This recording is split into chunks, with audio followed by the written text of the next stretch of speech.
हरियाणा चुनाव की तारीख में कोई बदलाव नहीं होगा। 1 अक्टूबर को ही हरियाणा विधानसभा का मतदान होना है, ये स्पष्ट किया गया चुनाव आयोग की तरफ से।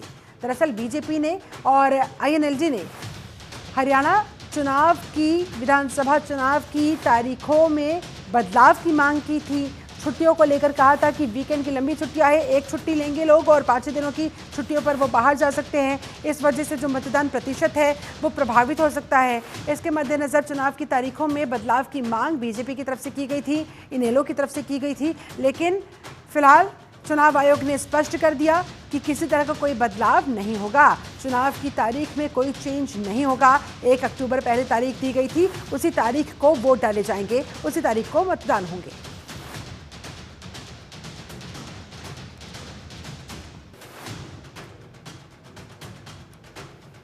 तो अब जो समय है वो बेहद कम बाकी बचा हुआ है, इसलिए सुगबुगाहटें तेज़ होती हुई राजनीतिक दलों के अंदर जो हलचलें हैं वो तेज़ होती हुई। इसी बीच भारतीय जनता पार्टी की तरफ से और आईएनएलडी की तरफ से ये रिक्वेस्ट की गई थी कि 1 अक्टूबर की बजाय इस तारीख को अगर थोड़ा सा आगे पोस्टपोन कर दिया जाए, क्योंकि लंबा वीकेंड होने की वजह से लोग बाहर जा सकते हैं छुट्टियों पर, दूसरे शहरों दूसरे प्रदेश में वो जा सकते हैं। इस की वजह से ये कारण बताया गया था। जो मतदान प्रतिशत है वो प्रभावित हो सकता है और यही हवाला देते हुए, ये कारण बताते हुए चुनावी तारीख में बदलाव की मांग की गई थी, जिसे खारिज कर दिया गया है और चुनाव आयोग ने क्लियर कर दिया कि किसी तरह का कोई बदलाव नहीं होगा। 1 अक्टूबर को ही हरियाणा में वोट डाले जाएंगे। शिखा शर्मा हमारे साथ, हमारी संवाददाता ज्यादा जानकारी के साथ लाइव कनेक्ट हो गई हैं। शिखा, क्या कहते हुए बीजेपी की और इनेलो की तारीख में बदलाव की इस मांग को ठुकराया गया? देखिए, कहीं ना कहीं चुनाव आयोग चाहता था कि जो कांग्रेस है और जो बाकी पार्टी है उनसे भी बातचीत की जाए कि क्या वो भी चाहते हैं कि डेट जो है बदली जाए। वो कहीं ना कहीं बाकी जो पार्टी है वो डेट बदलने के सहयोग में नहीं थी शायद, और इसीलिए जो डेट बदलने का फैसला जो है वो मना कर दिया गया और जो रिक्वेस्ट मांग थी वो खारिज कर दी गई। सबसे बड़ी बात ये तो ये कहना कि बाकी पार्टी उसके साथ नहीं है, क्योंकि वो कह रहे हैं उनके पार्टी के भी इलेक्शन होने हैं, लोगों ने उनको भी वोट देना है। अगर वो नहीं चाह रहे हैं कि डेट बदली जाए तो डेट बदलने का तो जो है नहीं बदलता, क्योंकि सारी पार्टी का एक साथ होना कहीं ना कहीं बहुत महत्वपूर्ण है। एक डिसीजन जो है बहुत बड़ा था, अगर वो डेट बदलती है तो। पर जब कांग्रेस ने इस बात को लेकर मना कर दिया तो कहीं ना कहीं चुनाव आयोग ने अपना फैसला सुनाया कि डेट जो है वो बदली नहीं जाएगी। जो तारीखें तय हुई थी 1 अक्टूबर, उसी दिन चुनाव होंगे और 4 अक्टूबर को रिजल्ट जो है वो घोषित होंगे। ऐसे में बीजेपी की तरफ से कोई रिएक्शन सामने आया है क्या? जिस कारण का हवाला देते हुए उन्होंने बदलाव की मांग की थी, उसको लेकर जो रीजन दिया गया फिर चुनाव आयोग की तरफ से, बीजेपी का क्या कहना है? अब क्या रिएक्शन आया उनका? और ये फिलहाल पार्टी की तरफ से कोई भी रिएक्शन जो है वो सामने नहीं आया है। पर जो रीजन दिया गया है पार्टी की तरफ से, कहीं ना कहीं वो सोचने वाला चाहती थी। कहीं ना कहीं जिस वजह से लोग वीकेंड आ रही है, लोग जो है वो घूमना प्रेफर भी करते हैं, अपना होम टाउन जाना प्रेफर करते हैं, तो कहीं ना कहीं सोच समझ के रिक्वेस्ट जो है वो पार्टी की तरफ से रखी गई थी। इन्होंने ने भी इस डिसीजन का सहयोग किया था, इस वो चाहती थी कि डेट जो है वो बदली जाए। और शायद बीजेपी और कांग्रेस जो है वो इनकी समर्थन में नहीं थी, और जब उनसे भी बात की गई तो उन्होंने मना कर दिया कि ये डेट जो है वो ना बदली जाए। और उसके बाद चुनाव आयोग ने फैसला लिया कि डेट जो है वो नहीं बदली जाएंगी। जाहिर तौर पर देखिए अपने अपने कारण है, लेकिन अगर जो सबसे मेन रीजन दिया गया था लोकसभा चुनाव में, खुद स्वीकारा भी था चुनाव आयोग ने कि हाँ बहुत भीषण गर्मी की वजह से और छुट्टियों की वजह से कहीं ना कहीं काफ़ी हद तक मतदान प्रतिशत पर प्रभाव पड़ता है, वो थोड़ा कम देखा गया है और आगे हम भविष्य में इस बात का ख्याल रखेंगे। लेकिन जब यही कारण बीजेपी की तरफ से, इनेलो की तरफ से दिया गया तो उसे दरकिनार कर दिया गया। अगर ऐसे में मतदान प्रतिशत कम होता है तो फिर क्या किया जाएगा शिखा? तो फिर ये कारण फिर से एक बार हाईलाइट हो जाएगा कहीं ना कहीं। बिल्कुल, देखिए कहीं ना कहीं मौसम का हवाला तब नहीं दिया जा सकता, क्योंकि मौसम जो है वो बदल रहा है। सर्दियां और बारिशें जो है वो नजदीक आ रही है। यहाँ पर कहीं ना कहीं छुट्टियों का हवाला जो है वो सरकारी से जरूर दिया जा सकता है, पर चुनाव आयोग के ऊपर ये भी जिम्मेदारी है कि वो सिर्फ किसी एक पार्टी की बात नहीं सुन सकते हैं, उन्हें सारी पार्टियों को अपने साथ लेके चलना है। किसी एक पार्टी का अगर वो बात सुनेंगे तो कहीं ना कहीं फिर उनके ऊपर भी एक तरफा होने का इल्जाम जो है वो लग सकता है। सर इसलिए कहीं ना कहीं चुनाव आयोग ने पहले सबसे बातचीत की, सबकी फैसले जो है वो सुने वो क्या चाहते हैं, उसके बाद ही ये फैसला जो है वो लिया। तो बहुत सोच समझकर चुनाव आयोग की तरफ से फैसला लिया गया है चुनावी तारीख में किसी तरह का कोई बदलाव ना करने को लेकर।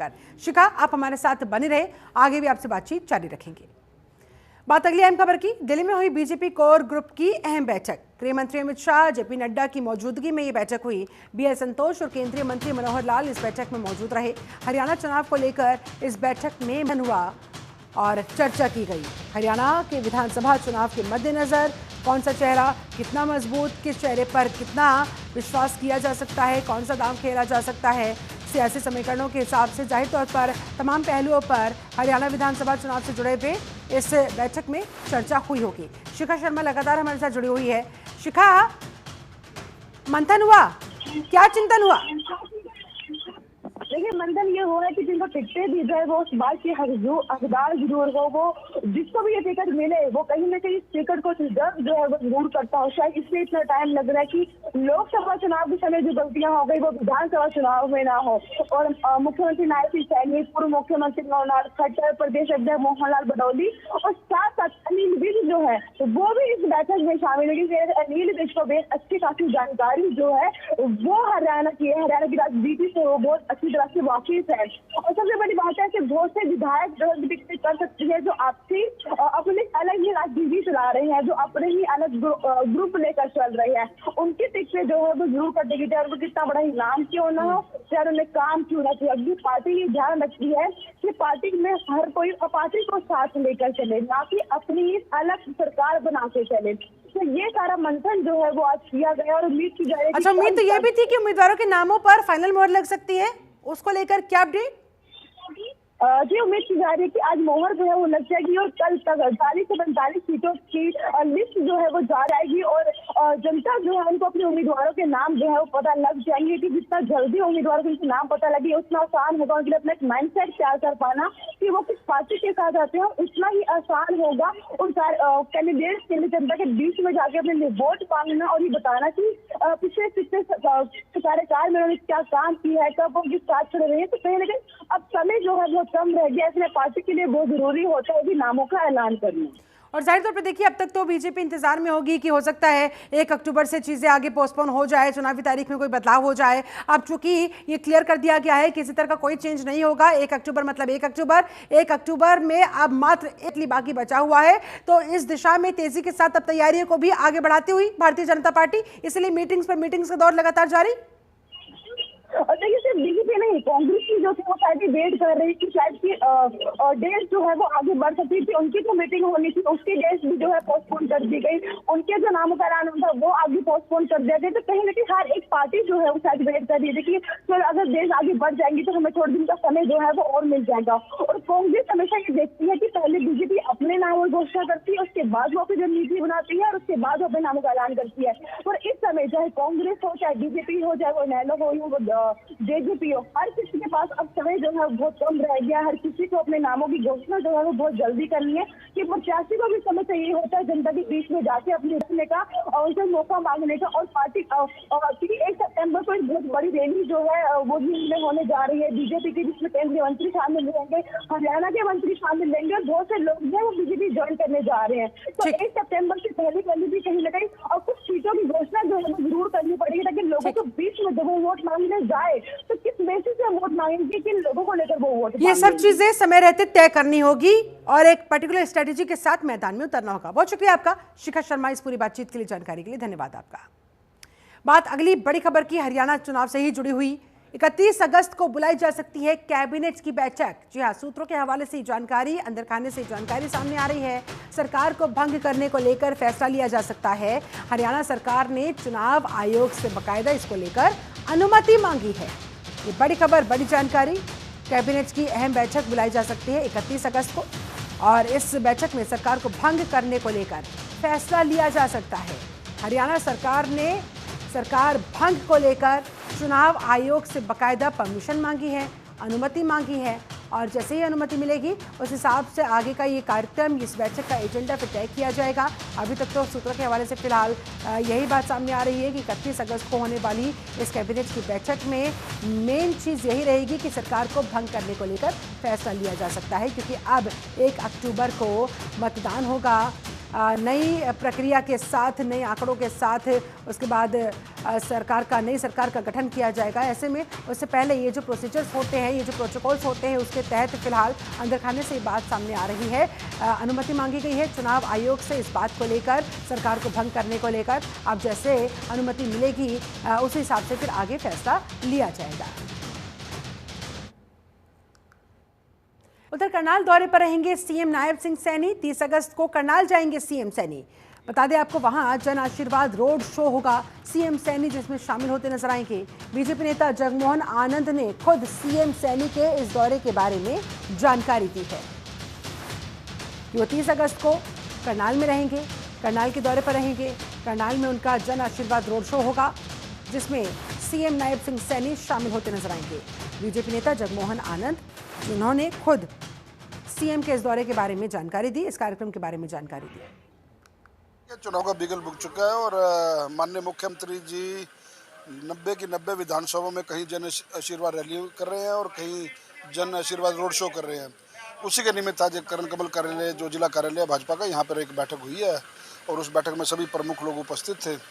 और आने वाली 30 तारीख को साय को 5 बजे जन आशीर्वाद रोड शो माननीय मुख्यमंत्री जी का रहेगा, जिसका स्वरूप इस प्रकार से रहेगा कि भाई जो रघुनाथ नगर है, रघुनाथ नगर से शुरू होकर के और मुख्य बाजार से होते हुए और नेहरू पैलेस चौक पर उसका समापन होगा।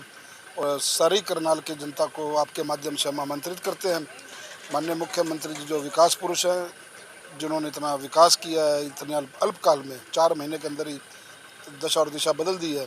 और माननीय मनोहर लाल जी का जो विज़न लेकर के जो 9.5 साल उन्होंने हरियाणा प्रदेश को दिए हैं, बिना खर्चे और बिना पर्ची की सरकार दी है, उसके विज़न को आगे बढ़ाते हुए जो नायब सैनी चल रहे हैं, उसी के निमित्त उनका करनाल में रोड शो। और ये रोड शो भव्य रूप हो, इसका भव्य स्वरूप और सभी लोगों की, सभी कार्यकर्ताओं की सहभागिता हो, उस नाते से आज हम लोग बैठे। उधर सीएम सैनी के बयान पर बोले आम आदमी पार्टी के नेता अनुराग ढांडा कि क्यों नहीं बताते कितने स्कूल बनाए, बता दे जरा, आंकड़े गिनवा दे जरा। अनुराग ढांडा ने कहा क्यों नहीं बताते सीएम सैनी कि कितने अस्पताल बनाए हैं, आंकड़े रखने में किस बात की शर्म है, काम की बात बताओ ना, जात पात में मत उलझाओ। इस बार अरविंद केजरीवाल की आम आदमी पार्टी मैदान में है। ऐसे में ये खुली चुनौती, ये ओपन चैलेंज अनुराग ढांडा की तरफ से मुख्यमंत्री नायब सिंह सैनी को दिया गया है कि आपने कितना काम किया है, काम बताइए, कितने स्कूल खुलवाए हैं, आंकड़े दिखाइए, कितनी नौकरियां दी है ये बताइए। क्यों नहीं बताते कि कितने अस्पताल बनाए हैं, क्यों नहीं बताते कितने स्कूल खुलवाए हैं, क्यों नहीं बताते कितनी नौकरियां दी है, 24 घंटे बिजली क्यों नहीं दे पा रहे हैं, इस बात पर आइए, काम की बात बताओ, जात पात में मत उलझाओ, क्योंकि इस बार मैदान में आम आदमी पार्टी है। हरियाणा विधानसभा चुनाव को लेकर जननायक जनता पार्टी ने भी कमर कस ली है। विधानसभा चुनाव को लेकर जेजेपी की आज कुरुक्षेत्र के सेक्टर 3 में जिला कोर कमेटी की बैठक हुई। कुरुक्षेत्र जननायक जनता पार्टी के कुरुक्षेत्र से जिला अध्यक्ष कुलदीप जखवाला ने बताया कि हरियाणा में विधानसभा चुनाव 1 अक्टूबर को होने हैं। इसको लेकर पार्टी की सारी तैयारियां डन हैं और कुछ ही दिनों में पार्टी के निष्ठावान कार्यकर्ताओं को टिकट दिया जाएगा, मैदान में उतार दिया जाएगा। वहीं उन्होंने कहा कि विधानसभा चुनावों को लेकर कोर कमेटी की बैठक में पार्टी के आगामी कार्यक्रमों को लेकर भी ड्यूटियां लगाई गई हैं। देखिए, आज हमने थानेसर के मजबूत कार्यकर्ताओं की एक मीटिंग बुलाई गई और सभी साथियों ने आगामी विधानसभा का चुनाव बड़ी मजबूती से लड़ने का निर्णय लिया है और जो भी हाईकमान जिसको भी टिकट दे के भेजेगा, सभी साथी उसको मजबूती से उसका चुनाव लड़ेंगे। चुनाव को लेकर क्या कुछ जैसे एसीपी के साथ गठबंधन हुआ है तो कार्यकर्ताओं के साथ किस प्रकार आगे कोई संयुक्त बैठक की जाएगी? देखिए, कल हमारा जननायक जनता पार्टी और आजाद समाज पार्टी का एक गठबंधन हरियाणा में हुआ है और उस गठबंधन को लेकर युवाओं में बहुत जोश है, क्योंकि जो हमारे जननायक जनता पार्टी के भाई दुष्यंत चौटाला जी और आजाद समाज पार्टी के चंद्रशेखर रावण जी हैं, वो एक युवा नेता हैं और आज सभी युवा चंद्रशेखर रावण जी को भी चाहते हैं और जननायक जनता पार्टी के भाई दुष्यंत चौटाला जी का भी बहुत एक हरियाणा में प्रभाव है। उसको लेकर सभी साथी और कार्यकर्ता पार्टी के हमारी आने वाली विधानसभा में सारे हरियाणा में हमें बहुत बड़ा लाभ मिलेगा। अब विद्रोह की तो बात, आप एक चीज देखें, सारा विरोध जो हुआ है कि कांग्रेस का भूपेंद्र हुड्डा का प्रोपेगेंडा था। एक चीज देखें, एक महत्वाकांक्षी बाप अपने बेटे की राजनीति बचाने के लिए उसको दिख रहा है कि एक 36 साल का युवा जिसने 4.5 साल के अंदर विधानसभा में युवाओं की बात रखने का हो, अपनी तरफ से हर वो प्रयास जिसमें हरियाणा के युवाओं के लिए, महिलाओं के लिए, बुजुर्गों के सम्मान के लिए हमेशा प्रयासरत रहे, उसको रोकने के लिए कांग्रेस ने, भूपेंद्र हुड्डा ने एक प्रोपेगेंडा रच कर अपने बेटे की राजनीति बचाने के लिए कि ये वही दुष्यंत है जो आज 36-37 साल की उम्र है और आने वाले 50 साल की राजनीति हरियाणा की उसने करनी है। इस प्रकार के प्रोपेगेंडे कांग्रेस द्वारा किए गए। आज भी दुष्यंत जी लोगों के बीच में निरंतर जा रहे हैं, किसी प्रकार का कोई विरोध नहीं। हाँ ठीक है, कोई हमारे से छोटी मोटी गलती हुई है, लोगों के बीच में जाके हमने उसको स्वीकारा भी है और आने वाले समय में उन गलतियों से सीख लेते हुए हम उनको निरंतर लोगों के बीच में जाके ठीक करके और अपनी जो विचारधारा देवीलाल जी की विचारधारा के साथ चले हैं। और आदरणीय चंद्रशेखर जी की एएसपी पार्टी से हमारा गठबंधन हुआ है। अपने अपने क्षेत्र के दोनों योद्धा हैं, किसान और कमेरी की एक आवाज बन के अपने अपने क्षेत्रों में दोनों ने काम किया है। विधानसभा के चुनाव की तैयारी तो देखो, जिसको भी पार्टी मौका देगी, जिस कैंडिडेट बनाएंगे, हम सब आज इसी विषय पे मीटिंग थी कि हम सब उसका साथ देंगे। बूथ स्तर पे भी हमारी पार्टी का ऐसा नहीं है कि नहीं है, हमारा बूथ स्तर पर भी पार्टी मजबूत है। जिसको भी पार्टी आदेश करेगी हम सब उसके साथ। नहीं, मैं अकेला नहीं, सभी दावेदार हैं। 2-3 ऐसा नहीं है कि मैं पार्टी में अकेला ही दावेदार हूँ। कोई भाई है, नाम पैनल गया हुआ है हमारा भी, ऐसा नहीं है, 3-4 नाम पैनल है। जिसको भी पार्टी चाहेगी वो चुनाव लड़ेगा और अपना चुनाव समझ के जिसको भी लड़ेगी, सब अपना चुनाव समझ के ही उसको। उधर सोनीपत में दुकानदार की हत्या मामले में जिला न्यायालय ने 5 आरोपियों को उम्र कैद की सजा सुनाई है। साथ ही 5 आरोपियों पर 6,60,000 रुपए का जुर्माना भी लगाया गया। दरअसल 15 अक्टूबर 2016 को संजीत नाम का एक शख्स अपने दोस्त सुमित के साथ मोबाइल फोन रिचार्ज करवाने के लिए गया था। उस समय दुकान पर वो 5 आरोपी भी मौजूद थे। संजीत ने जब इनसे उधार के पैसे वापस मांगे तो आरोपियों ने संजीत पर तेज धारदार हथियार से हमला कर दिया। हमले में संजीत बुरी तरह से घायल हो गया और इलाज के दौरान अस्पताल में उसकी मौत हो गई। गन्नौर थाना पुलिस ने मामला दर्ज किया। हत्या की कोशिश और अन्य धाराओं में मुकदमा दर्ज किया। जांच पड़ताल शुरू की गई। संजीत की मौत पर ये जो केस था वो बदल गया हत्या में और उसके बाद कोर्ट ने सभी आरोपियों को उम्र कैद की सजा सुना दी, जुर्माना भी लगा दिया। जो एक्यूज हैं, जो विक्टिम था, उसने उधार के पैसे मांगे थे, जिसकी एवज में उन्होंने चाकू से उसका मर्डर किया गया था। और इनमें से क्या है कि 5 को लाइफ इम्प्रिजनमेंट 302 में सज़ा हुई है, ऑनरेबल कोर्ट ने सज़ा दी है, और 307 में 5-5 साल की सज़ा दी है। जो जुर्माना दिया है उसकी एवज में यदि जुर्माना पे नहीं करते तो उनकी जो सज़ा है 1 साल उस एवज में बढ़ जाएगी।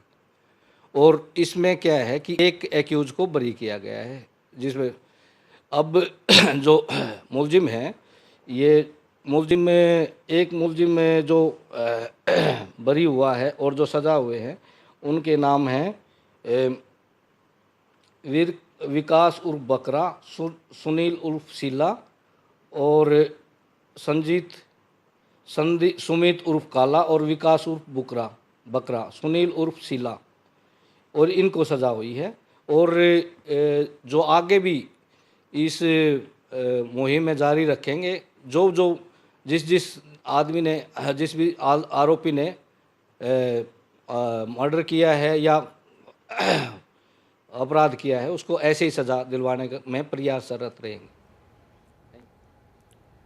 अगली खबर अंबाला से। सुबह से लगातार झमाझम बारिश हो रही है। उमस भरी गर्मी से लोगों को राहत मिली है। शहर के कई ऐसे इलाके लेकिन जहां पर जलभराव की वजह से लोगों को परेशानियों का भी सामना करना पड़ रहा है। तो झमाझम बारिश की वजह से अंबाला में जहां एक तरफ लोगों को भीषण गर्मी से, उमस भरी गर्मी से राहत मिली, तो दूसरी तरफ ये राहत आफत भी बनकर टूटी। वो इसलिए क्योंकि शहर की कई जगह ऐसी जहां पर ज़बरदस्त तरीके से पानी भर गया, जलभराव हो गया और इस वजह से उनकी गाड़ियां डूब गई हैं, उन्हें आवागमन में दिक्कतों का सामना करना पड़ रहा है। ये तस्वीरें आपके सामने सुबह से ही अंबाला में झमाझम बारिश का सिलसिला जारी है।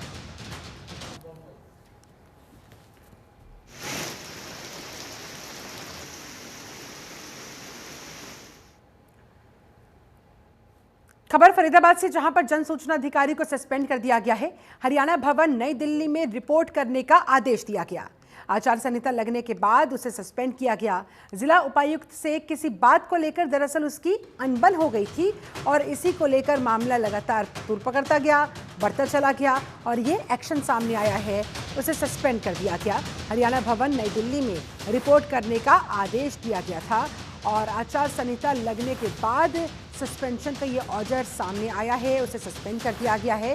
जिला उपायुक्त से दरअसल किसी बात को लेकर उसकी अनबन हुई थी, कहासुनी हुई थी, बहस हो गई थी। जन सूचना अधिकारी जिसके ऊपर ये गाज गिरी है और उसे सस्पेंड कर दिया गया, उसके सस्पेंशन का ये ऑर्डर आपके सामने आपकी टेलीविजन स्क्रीन पर।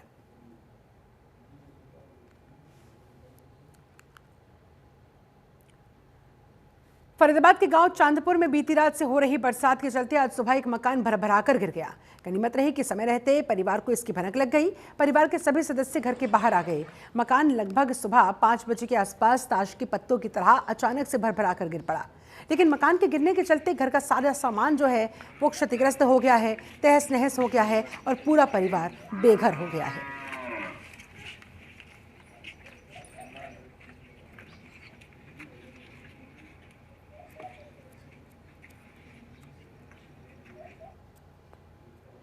क्या नाम है आपका? अरुण जी, क्या कहेंगे?